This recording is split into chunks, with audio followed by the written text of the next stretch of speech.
Each season, Guys Telling Stories seeks out fascinating people with a good story to tell. I'm Rich Douglas, and this man beside me is my co-host, Bill Easton. We're a couple guys who love a good story. So join us on our quest as we find fascinating people with a good story to tell. This is Guys Telling Stories. Welcome to the show, everybody. Bill. Yes, Rick. How you doing? I'm good. How are you? Oh, not bad. Christmas, not bad Rich. at all. Christmas. Oh, we're loving the Christmas holiday so far, and we got a special update for you, the listeners. Bill, we got a voicemail. What? We got a voicemail from a former guest from season 1. How do people call? How do we get voicemails? We have a phone number. Oh, that's awesome. I check them regularly. Okay. And apparently, I got to give you some of those business cards that have the phone number on them. I apparently have to call our voicemail and leave you messages. Well, Bill, I would love that. Okay. But our message is from former guest Heather Sidorowicz. You remember her, right? Oh, yeah. Comfortable huddle room. Oh, we had an amazing interview with her at her business. She's a tech owner. She has her own company that focuses on consumer and commercial tech solutions and integrations. Hey, since our interview, Bill, multimillion-dollar company now. Sweet. Yeah. Good for her. Now, she left us a voicemail with an update, and I think we should play it for you and the listeners. You've heard it already, haven't you? I'm very excited to play it for you. Oh, I can't wait. All right, here we go. Okay. Hey, Rich and Bill. It's Heather Sidorowicz. Remember me? I was just listening to one of last season's podcasts, and it got me thinking. I am just about to leave for CES, the Consumer Electronics Show, the huge tech conference in Vegas, and I think the two of you should come. I heard a rumor that you're featuring ways to travel inexpensively, and what better ways to test your theory than in Vegas. So I know it's short notice, but I think you guys need to be there. Okay, personal. Because if you come, then you can come to the Women in Consumer Electronics reception, because yours truly is getting a legacy award this year, and it would be amazing and crazy fun to have you two in the audience. Other news in my world, I've been voted onto the CEDIA Board in 2018. CEDIA, if you guys don't remember, is the Global Association for Residential Electronics, residential technology. It's going to be a crazy year. And, Rich, did I hear you're having a life-changing year in 2018 as well? All right, guys, let me know if we can make these dreams reality. Cheers. Give me a call back. Bye. Well, Bill, what do you think? I think that's amazing. Yeah, we're really proud of Heather, and I was thinking we should play her interview, hear about her roots, hear her entrepreneurial story, because it's one heck of a story. You just want to get invited somewhere else. Well, if she's going to leave us voicemails, we're going to play her interview again. How does that sound? Sounds good. Yeah, absolutely. Well, guys, you're going to hear everything from how she was a pager salesman to an award-winning woman in tech, and of course, owner and president of her own multi-million-dollar company. So it's been a while. I haven't heard it in a while. Yeah, it's a good one. So without further ado, here's Heather Sidorowicz.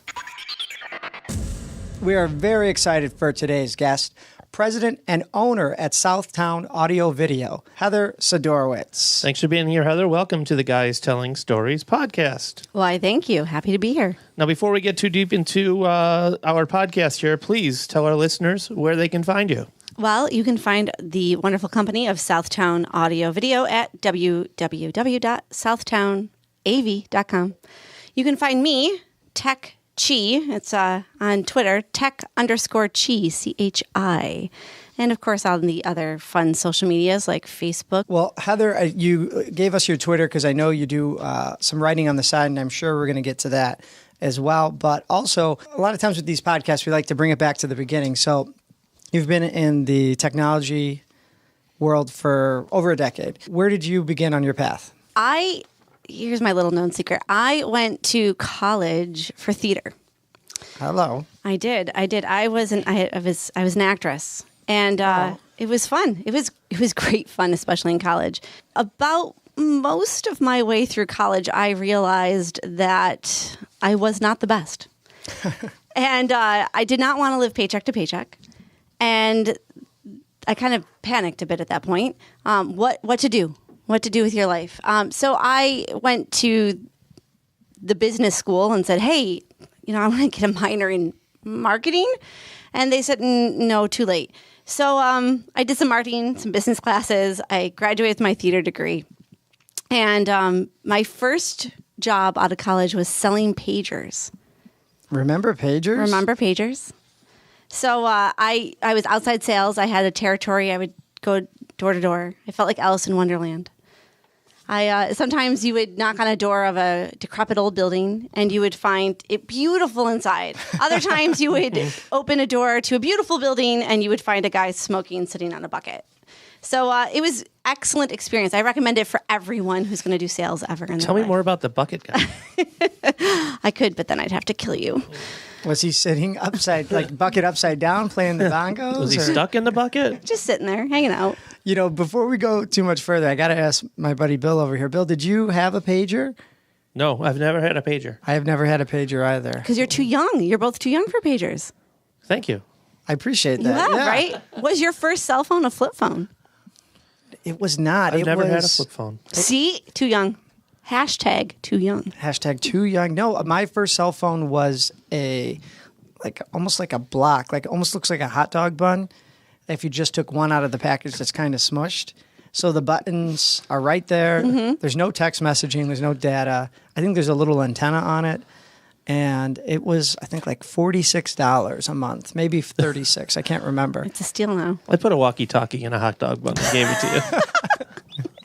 The Jesus, call me. truth comes out. Yeah. Let's get off pagers then and bring it back over to you. Where were you living during those days? How old are you? I was in my early 20s and I lived Amherst, Buffalo-ish area. I got married in 2000, so it was around that time.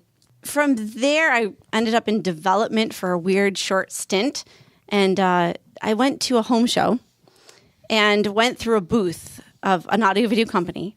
And in this booth, they had The Matrix playing. Now, you're not too young to remember The Matrix, right? It's a great movie. It's Great one of my movie. favorites. So we know the scene where there's the big shoot up in the bus station and bullets are ricocheting off the building, and this scene is in surround sound at this audio video company. And people are like, the guys in it, wow. And I look to my left and there's a 10-year-old-ish child with just bug eyes because they don't understand that no one's really dying in the scene because they don't really exist. And they're just all bug-eyed, freaking out about this shooting scene. And I thought right there, I think I can do this, and I think I could do it better. Wow. It was my epiphany. And it was scary. It was scary. So my father, he started Southtown Audio Video in 1984. And I really had no interest. Right. My whole life I had no interest. But until that moment. And it's almost maybe I was incepted. So I came to my father. We had dinner. My husband, my mother, my father, and I. And I said, I think I'd like to try this. And that's where it all began. I started, my office was inside a speaker room. I had a desk. It was from 1960. And went through every page of every magazine that came across and just started to learn and get a feel for the business. It sounds like Dad was already going. Were you working for Dad at that time when you had that small office and you were going through every page? Oh, yeah, absolutely. Because Dad had started, right? 1984. He was, when I came in, we did car audio. We were really a satellite company at that point. So it was some satellite installers, and they were going out a few times a day, putting satellite dishes up. That was a big time because local channels were then available with satellite dishes. So we would take that information, put it through. I mean, I think when there was maybe no computers, maybe one computer back then, and a bunch of picture tube TVs that if they were over 27 inches wide in size, I could not unload off a truck. Of course, yeah. I'd have to ask the guy to come back. He did not like that. Talking to you, and this part wasn't really planned, but it really sounds like we're going into a time machine because you're bringing me back to a time when everything was a lot simpler. In some ways, it certainly was. We could leave work because we could. We could be out of the office, and there was just no getting a hold of someone. No, that makes a lot of sense. I mean, cell phones, pagers, they really do help, but I can't remember a time when you would leave the house and not be able to maybe get a hold of Mom or Dad or or the kids. Now this is your company. That's how you got started. It was your father started the company, and now you own it. I do. And manage it and run it and have to deal with all of that. Like, what made you decide that I'm going to take this? This is what I want to do. So what made you, is there a story behind you getting this and business? And There is, of course. So, as I said, I was bitten by this bug, flowed through me, and I really was excited to learn. I have memories of learning, being at a table with my husband in a restaurant, where we would draw out what high definition really was, because at that time high definition didn't exist, and we were just going from analog to digital and the analog sunset, all sorts of exciting things. So we would do home shows where I would do stage presentations, teach people how to buy a TV. This is the time that TV started to go thin.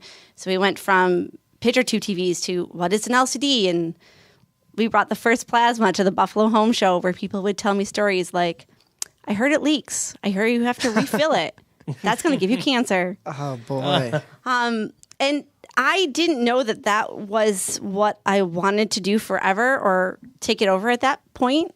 It was through hardships that got me there.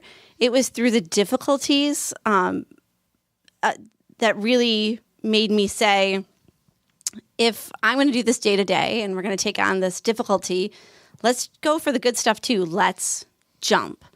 I went through, UB has a program, the University of Buffalo, called the Center for Entrepreneurial Leadership.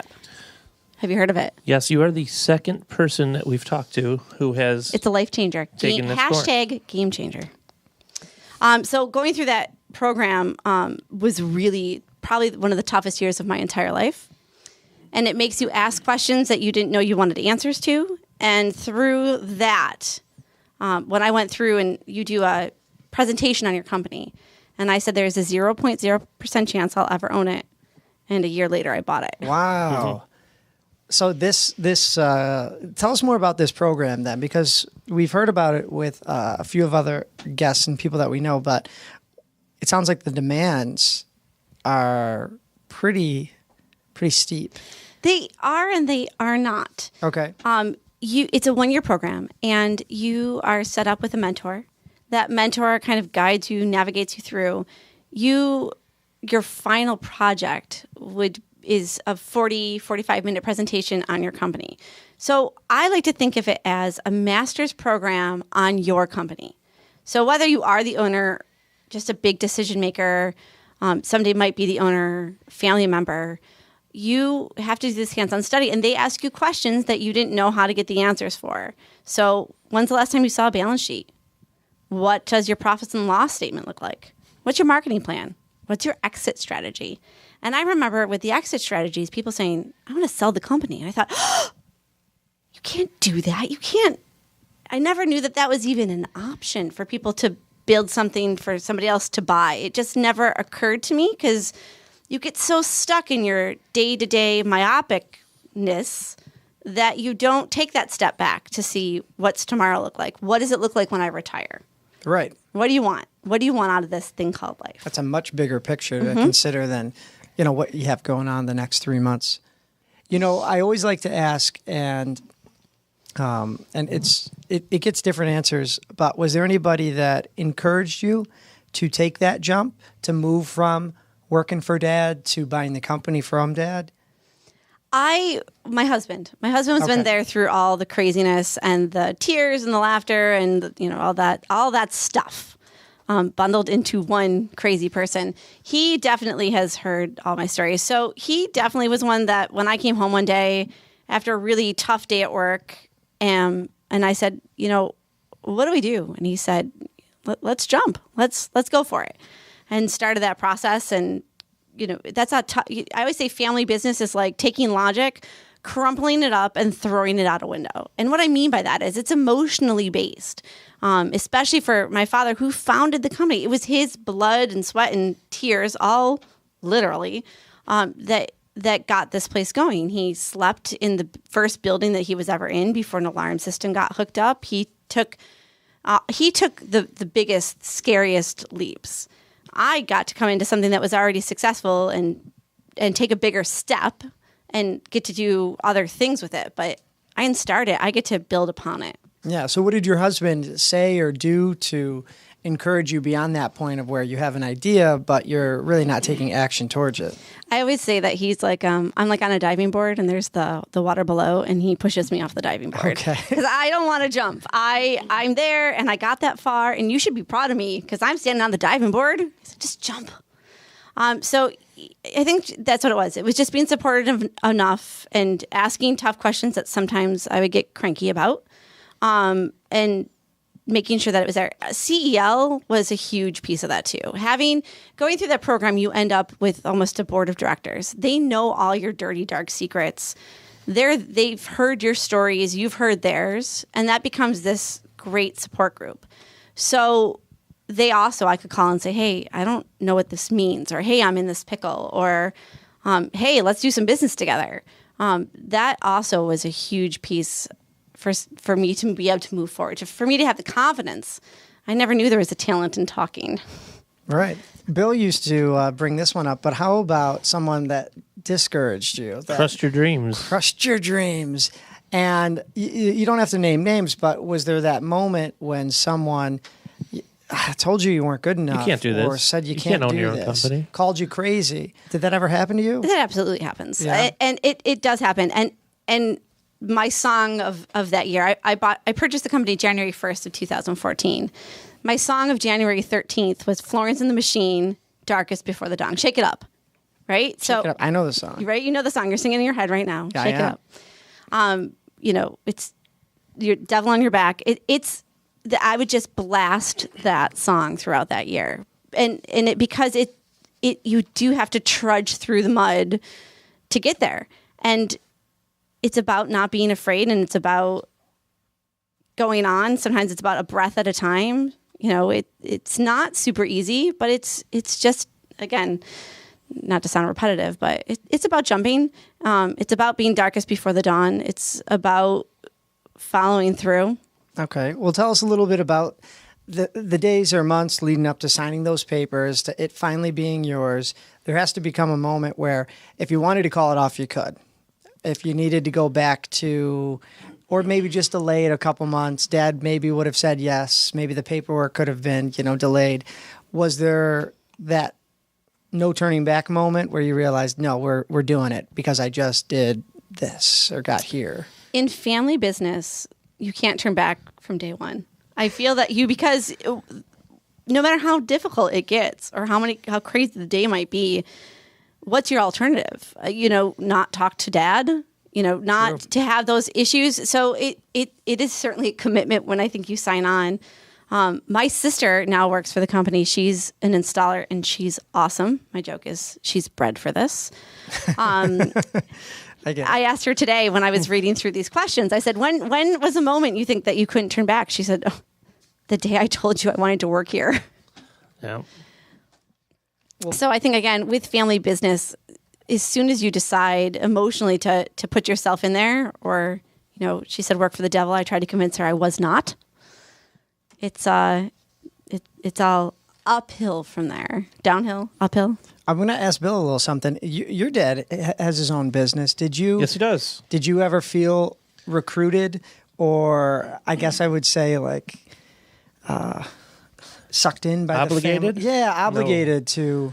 Never. What kind of business? He's an architect. Nice. He has a firm, and he started right out of college and worked hard. And when we were old enough to know that we had eventually had to work for ourselves at some point, he discouraged becoming an architect. Thank goodness.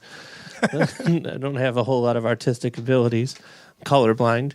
And so it was discouraged for me and my brother right out the get-go. And he we were encouraged to do what we, find something we like to do and go do it. And I'm thankful that that's what he and Mom have prescribed for us as kids, because there is pressure, and anytime your parents do something, you feel that you always think about, well, what would happen if I would have done this, or what could I do to do it? But I'm happy that I'm not an architect, and he's happy that I'm not an architect, and he's still practicing, and he loves it. So it's what he wanted to do, and he did it. And I'm doing what I want to do. Well, that makes sense. Sometimes I feel like parents want to use their experience, their wisdom to show you both sides of the coin, both roads you could take. And when you're making a decision like to not go into architecture or to not or get into the family business, one way or the other, they still show you both paths. Quick break to talk about podcasterstory.com. It's the holidays, and you can show your appreciation by giving a gift to someone you love. And what better gift than recording their life story with podcasterstory.com. Imagine mom, dad, grandpa telling the world what Christmas was like when they were growing up. Wouldn't it be great to ring in the new year by listening to someone tell you their life story? Well, the experts at podcasterstory.com have the perfect gift. It's an audio interview where your loved ones tell their story, and the final product is a polished podcast recording that can be listened to by family, friends, or the entire world. And there's a special offer for our listeners, 20% off your first recording by mentioning promo code GTS. That's right, give the perfect gift this holiday season by helping someone you love share their life story with the world. And get 20% off with podcasterstory.com simply by mentioning promo code GTS. And now, back to our interview. So, Heather, bringing it back to you, did Dad ever show you the dark side of the family business, meaning the sleeping there at night because there's no alarm system, the people dropping a brand new $4,000 TV and you having to deal with the insurance claim or something? Yeah, I don't think that it was ever sugar-coated. And he never said, you should do this. So it wasn't that there was a pull from him. I definitely saw the dark side. My father died in 1986. He was 38 years old, the year I am now. Creepy. Wow. He had a massive heart attack and he died. He flatlined. And he knew enough that he drove himself to a healthcare facility where my mom worked at the time, walked into the healthcare and collapsed. Wow. So this is not a hospital. There was a doctor on staff and they took my mom out of the room and they shocked him back to life. And I have no memory of this. I have and I was 6, 7 years old at the time. I have no memory.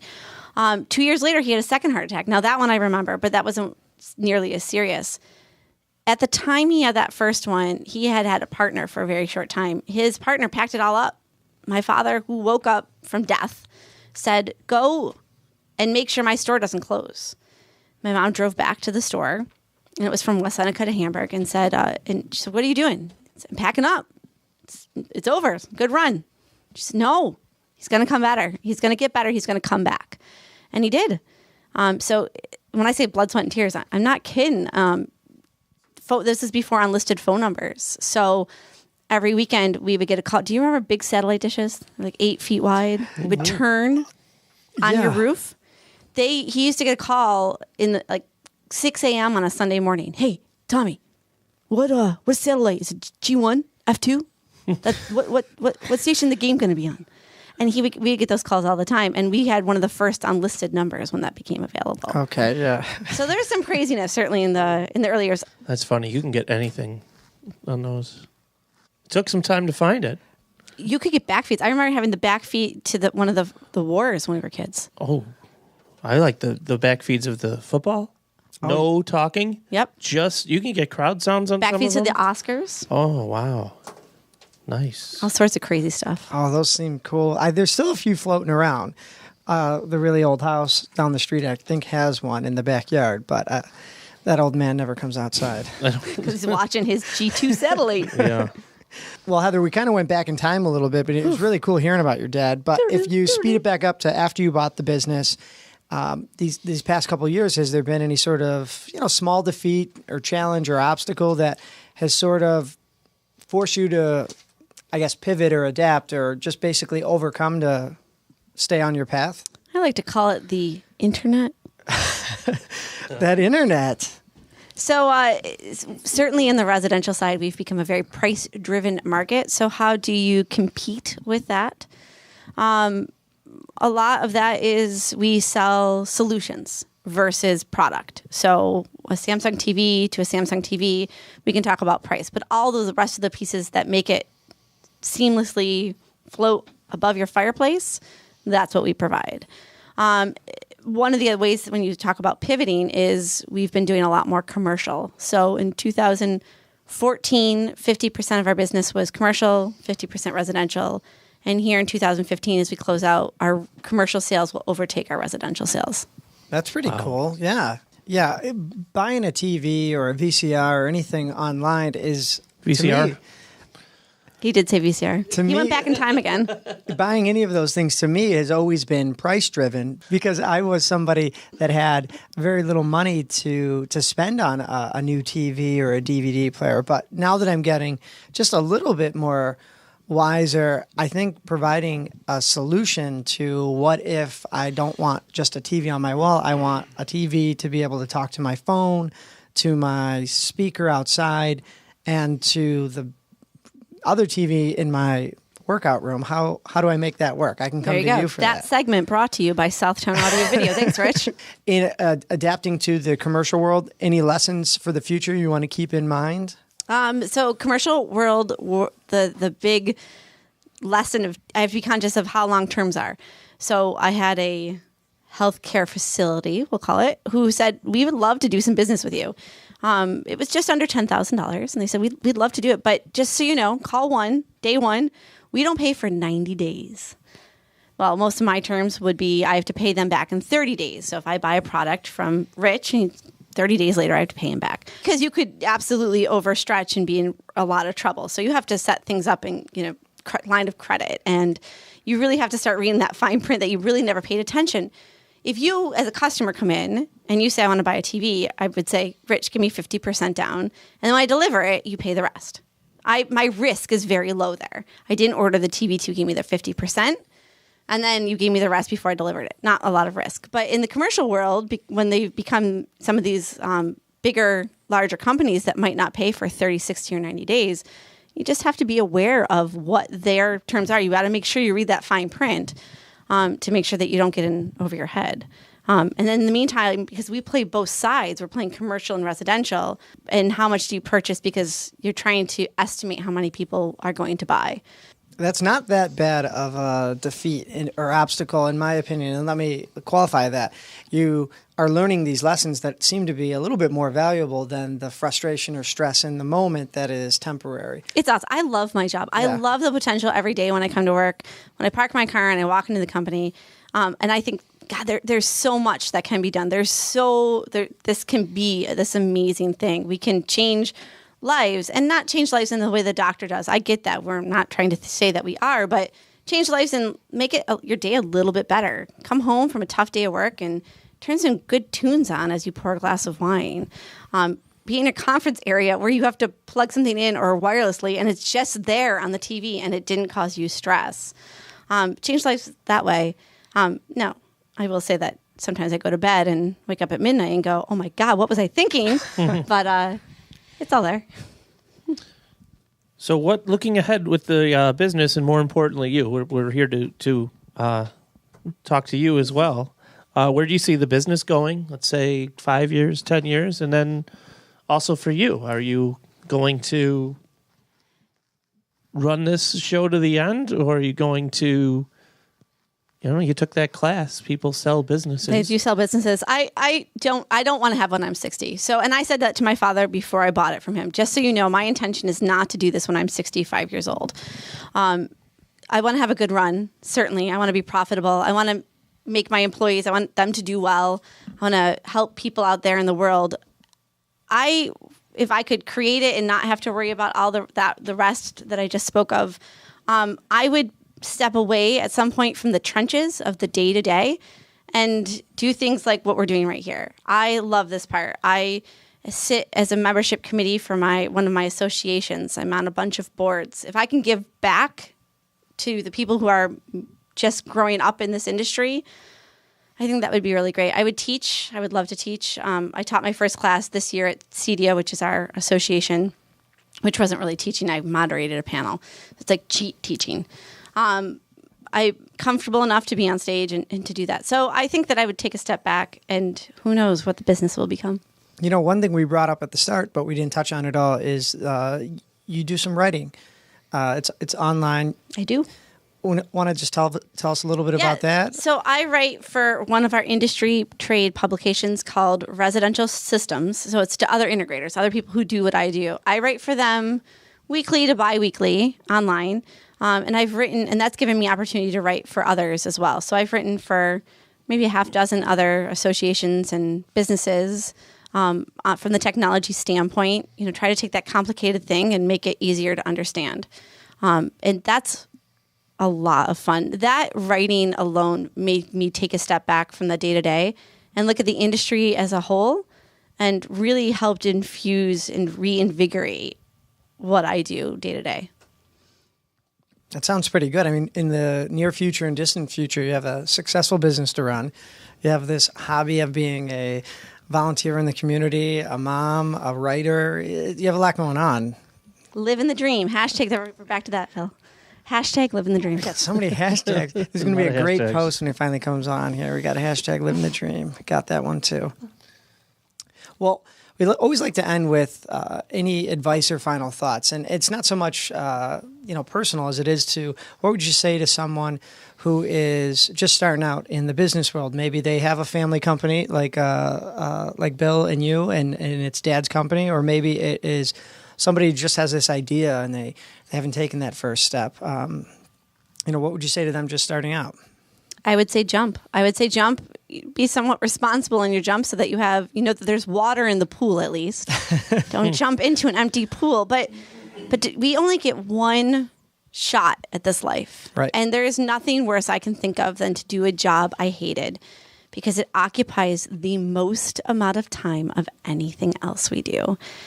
So I think I say jump. Figure it out. Make sure there's water in the pool. And then jump. Now, was there anything that was specifically holding you back from jumping? And if so, again, this is more of an advice aspect or segment that we're trying to get into. How would you recommend to somebody to get over that?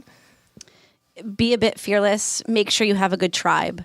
My tribe is everything. My mom has my kids right now because my husband is working late. You have to make sure that those things are covered. I've had some opportunities to jump in other pools. And I haven't taken those because I also know at the end of my life, watching my kids grow up is super important. So to jump into a different pool that I missed, that would have devastated me. If not now, then later on. So, know what you want out of life too. No one lies on their deathbed and says, wish I would have worked more. Oh, that's the truth.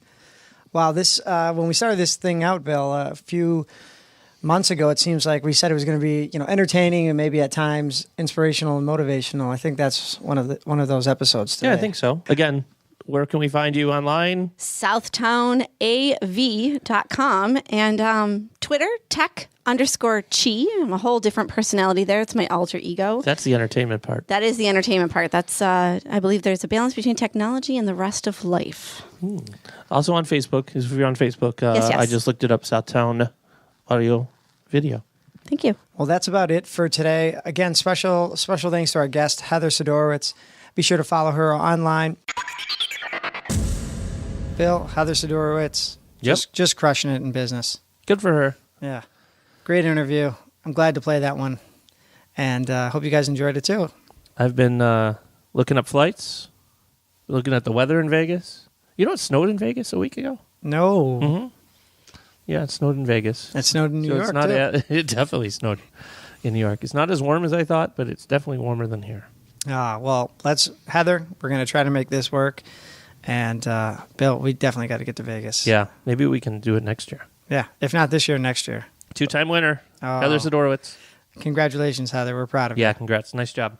All right, guys, and we hope you're having an amazing holiday season. We'll be back at the start of the new year with some amazing guests to round out season 4. Yeah, Happy New Year, everybody. Yeah. And as always, I'm Rich Douglas. I'm Bill Easton. Until next time.